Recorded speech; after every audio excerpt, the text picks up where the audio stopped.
Legal matter. Exercise 1. Get ready. Start.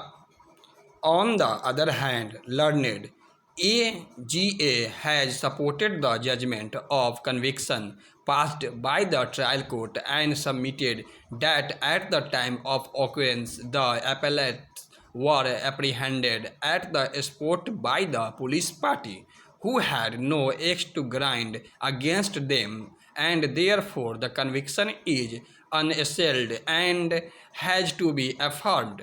He further submitted that all the accused persons belong to a gang of dacoits and they have assembled at the spot with the intention to commit dacoity, and it is a case of preparation to commit dacoity, and therefore no clemency should be shown to the appellates, and the conviction and sentence ought to be confirmed.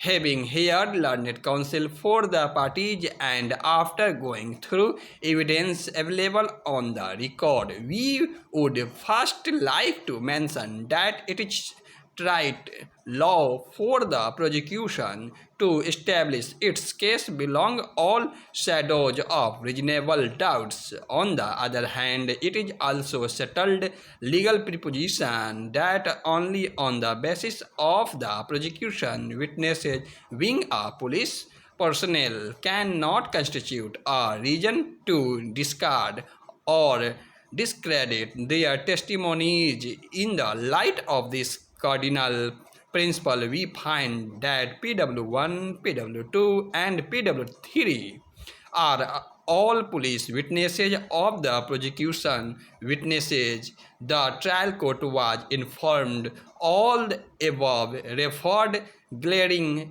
illegalities and inconsistencies. The legal proposition required that it should have been examined with utmost care and cautious rather than accepting pedantic, ignoring the criticism without any valid reasons. Now turning to evidence of the informant as well as the supporting prosecution witnesses, we find that it does not inspire confidence.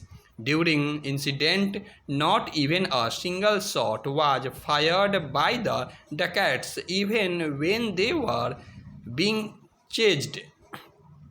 This itself is a very unnatural conduct which does not appeal to reason at all. In spite of the recovery of country-made pistol and other firearm weapon from the possession of accused, the evidence in that respect is also very incredible and does not inspire any confidence. The investigation officer did not examine the said weapon either himself or from the expert to verify whether they are in working condition or not. On overall analysis of the entire facts and circumstances of the case, it appears that in order to work out a previous dacoity case, these appellates were apprehended by the police for the best reasons known to them and were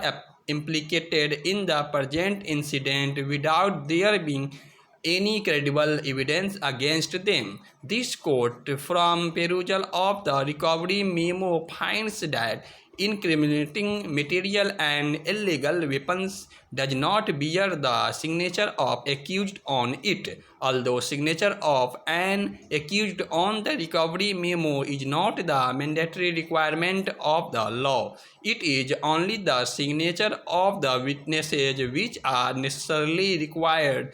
But if the defense version is that the appellates accused were arrested and no such incriminating article or illegal weapons had been recovered from them, then it has got relevance in order to ensure the presence of the accused persons along with the witnesses on the spot. Stop.